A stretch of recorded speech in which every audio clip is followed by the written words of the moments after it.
bars on either side to keep him from falling out. I slid in beside him. "Move over and give your daddy some room," I whispered, and kissed the top of his head. I don't ever remember my father kissing me, so I kiss Alex every chance I get. The same goes for Damon and Janny, no matter how much they complain as they get older and less wise. "I'm tired, little man," I said as I stretched out. "How about you? Tough day, puppy?" I retrieved his bottle from a space between the mattress and the guard bars. He started to drink, and then he moved in close to me. He grabbed his stuffed cow, Moo, and he fell back to sleep in minutes. So nice. Magical. That sweet baby smell I love. His soft breathing, baby's breath. The two of us had a nice sleepover that night. Chapter 10. The couple was hiding out for a few days in New York City, lower Manhattan. It was so easy to get lost there, to disappear off the map. And New York was one city where they could get whatever they wanted, whenever they wanted it. The couple wanted rough sex. For starters, anyway. They had stayed out of reach of their employer for more than 36 hours. Their contact man, Sterling, finally got through to them on the cell phone in a room at the Chelsea Hotel on West 23rd Street. Outside the window was a sign, Hotel Chelsea, in an L shape. The vertical hotel was in white, the horizontal Chelsea in red. It was a famous New York City icon. "I've been trying to reach you for a day and a half," Sterling said. "Don't ever turn off your cell on me. Consider this a last warning." The woman, Zoya, yawned and gave the phone the finger. With her free hand, she popped a CD, East Eats West, into the player. Rock music kicked in hard and loud. "We were busy, darling. We're still busy. What the hell do you want? You have more money for us? Money talks." "Turn down the music, please. Please. Somebody has an itch. He's very rich. There's a lot of money involved." "Like I said, darling, we're busy right now, otherwise occupied. Out to lunch. How big an itch is it?" "Same as last time. A very big itch. He's a personal friend of the wolf." Zoya flinched at the mention of the wolf. "Give me details, specifics. Don't waste our time." "We'll do it like we always do, darling. A piece of the puzzle at a time. How soon can you be on the road? How about 30 minutes? "We have something to wrap up here. Let's say 4 hours. This need that somebody has, this itch, what kind of itch is it?" "One unit, female, not too far from New York. I'll give you directions first, then specifics on the unit. You have 4 hours. Zoya looked at her partner, who was lounging in an armchair. Slava was idly fingering a pecker leash as he listened to her talking. He was gazing out the window at a sweet shop, a tailor shop, a 1-hour photo, typical New York City view. "We'll do the job," said Zoya. "Tell Wolf we'll get his friend what he needs. No problem whatsoever." Then she hung up on Sterling. Because she could. She shrugged at her partner. Then Zoya looked across the hotel room to a queen-size bed with a steel decorative headboard. A young blonde man was lying there. He was naked and gagged, handcuffed to vertical rods spaced about a foot apart on the bed. "You're in luck," Zoya said to the blonde. "Only 4 more hours to play, baby. Only 4 more hours." Then Slava spoke. "You'll wish it was less. You ever heard of a Russian word zamoshit? No? I'll show you zamoshit. 4 hours worth. I learned it from the wolf. Now you learn from me. Zamoshit. It means to break all the bones in your body." Zoya winked at the boy. 4 hours. Zamoshit. You'll take the next few hours with you through eternity. Never forget it, darling.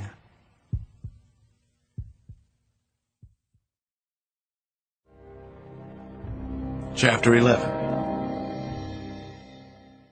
When I woke in the morning, little Alex was sleeping peacefully beside me, his head on my chest. I couldn't resist sneaking another kiss. And another. Then, as I lay there, next to my boy, I found myself thinking about Detective Dennis Coulter and his family. I had been moved emotionally when they came out of that house together. The family had saved Coulter's life, and I was a sucker for family stuff. I had been asked to stop at the Hoover Building, always referred to as the Bureau, before I drove down to Quantico. The director wanted to see me about what had happened in Baltimore. I had no idea what to expect, but I was anxious about the visit. Maybe I should have skipped Nana's coffee that morning. Almost anybody who has seen it would agree that the Hoover Building is a strange and supernaturally ugly structure. It takes up an entire block between Pennsylvania Avenue, 9th, 10th, and E Streets. The nicest thing I could say about it is that it's fortress-like. Inside, it's even worse. The Bureau is library quiet and warehouse grim. The long halls glow in medicinal white. As soon as I stepped onto the director's floor, I was met by his executive assistant, a very efficient man named Tony Woods, whom I liked quite a bit already. "How is he this morning, Tony?" I asked. "He likes what happened down in Baltimore," Tony answered. "His Highness is in a pretty good mood, for a change." "Was Baltimore a test?" I asked, not sure how far I could go with the assistant. "Oh, it was your final exam. But remember, everything's a test." I was led into the director's relatively small conference room. Burns was already sitting there waiting for me. He raised a glass of orange juice in mock salute. "Here he is," he smiled. "I'm making sure that everybody knows you did a bang-up job in Baltimore. Just the way I wanted to see you start out." "Nobody got shot," I said. "You got the job done, Alex. HRT was very impressed. So was I." I sat down and poured myself coffee. I knew it was help yourself and no formalities with Burns. "You're spreading the word because you have such big plans for me?" I asked. Burns laughed in his usual conspiratorial way. "Absolutely, Alex. I want you to take my job." Now it was my turn to laugh. "No, thank you." I sipped the coffee, which was dark brown, a little bitter, but delicious. Almost as good as Nana Mama's. Well, maybe half as good as the best in Washington. "You care to share any more of your immediate plans with me?" I asked. Burns laughed again. He was in a good mood this morning. "I just want the Bureau to operate simply and effectively, that's all. It's the way it was when I ran the New York office. I'll tell you what I don't believe in. Bureaucrats and cowboys. There are too many of both in the Bureau, especially the former. I want street smarts on the street, Alex. Or maybe I just want smarts. You took a chance yesterday, only you probably didn't see it that way. There were no politics for you. Just the right way to get the job done." "What if it hadn't worked?" I asked, as I set my coffee down on a coaster emblazoned with the Bureau's emblem. "Well, hell, then you wouldn't be here now and we wouldn't be talking like this. Seriously, though, there's one thing I want to caution you about. It may seem obvious to you, but it's a lot worse than you imagine. You can't always tell the good guys from the bad ones in the Bureau. No one can. I've tried, and it's almost impossible." I thought about what he was implying, part of which was that Burns already knew that one of my weaknesses was to look for the good in people. I understood it was a weakness sometimes, but I wouldn't change, or maybe I couldn't change. "Are you a good guy?" I asked him. "Of course I am," Burns said with a wholesome grin that could have landed him a starring role on The West Wing. "You can trust me, Alex, always. Absolutely. Just like you trusted Kyle Craig a few years back." Jesus. He was giving me the shivers. Or maybe the director was just trying to get me to see the world his way. Trust no one. Go to the head of the class. Chapter 12.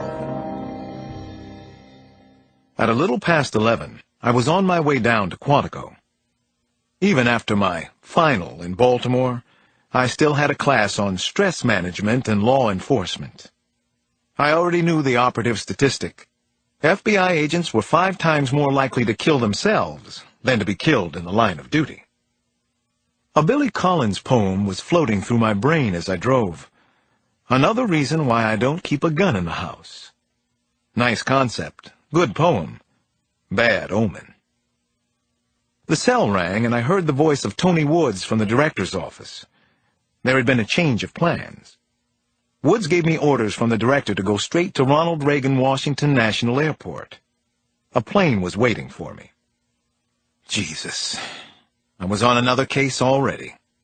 I'd been ordered to skip school again. Things were happening faster than even I had expected, and I wasn't sure if that was a good or a bad thing. Does Senior Agent Nooney know that I'm the director's one-man flying squad? I asked Woods. Tell me that he does, I thought. I don't need more trouble down at Quantico. We'll let him know post-haste where you're going, Woods promised. I'll take care of it personally. Go to Atlanta and keep us posted on what you find down there. You'll be briefed on the plane. It's a kidnapping case. But that was all Tony Woods would tell me on the phone. For the most part, the Bureau flies out of Reagan Washington National. I boarded a Cessna Citation Ultra, tan, with no identifying markings. The Cessna said 8, but I was the only passenger. You must be important, the pilot said, before we took off. I'm not important, believe me. I'm nobody. The pilot just laughed. Buckle up, then, nobody. It was perfectly clear that a call from the director's office had preceded me. Here I was, being treated like a senior agent, the director's troubleshooter. Another agent jumped aboard just before we took off. He sat down across the aisle from me and introduced himself as Wyatt Walsh from D.C. Was he part of the director's flying team, too? Maybe my partner? What happened in Atlanta? I asked. What's so important or unimportant that it requires our services? Nobody told you? He seemed surprised that I didn't know the details. I got a call from the director's office less than half an hour ago. I was told to come here. They said I'd be briefed on the plane. Walsh slapped 2 volumes of case notes on my lap.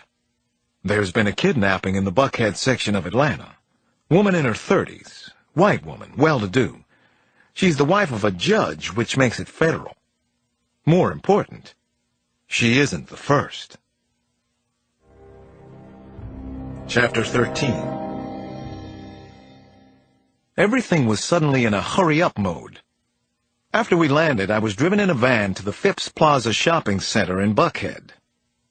As we pulled into the lot off Peachtree, it was obvious to me that something was very wrong there. We passed the anchor stores, Saks Fifth Avenue and Lord and Taylor. They were nearly empty. Agent Walsh told me that the victim, Mrs. Elizabeth Connolly, had been abducted in the underground parking lot near another large store called Parisian. The entire parking area was a crime scene, but particularly level 3, where Mrs. Connolly had been grabbed. Each level of the garage was marked with a purple and gold scroll design, but now crime scene tape was draped over the scrolls. The Bureau's evidence response team was there. The incredible amount of activity indicated that the local police agencies were taking this extremely seriously. Walsh's words were floating in my head. She isn't the first. It struck me as a little ironic, but I was more comfortable talking to the local police than to agents from the Bureau's field office. I walked over and spoke to 2 detectives, Petey and Chiaccio, from the Atlanta PD. I'll try to stay out of your way, I said to them, then added, I used to be Washington PD. Sold out, huh? Chiaccio said, and she sniffed out a laugh. It was supposed to be a joke, but it had enough truth in it to sting. Her eyes had a light frost in them.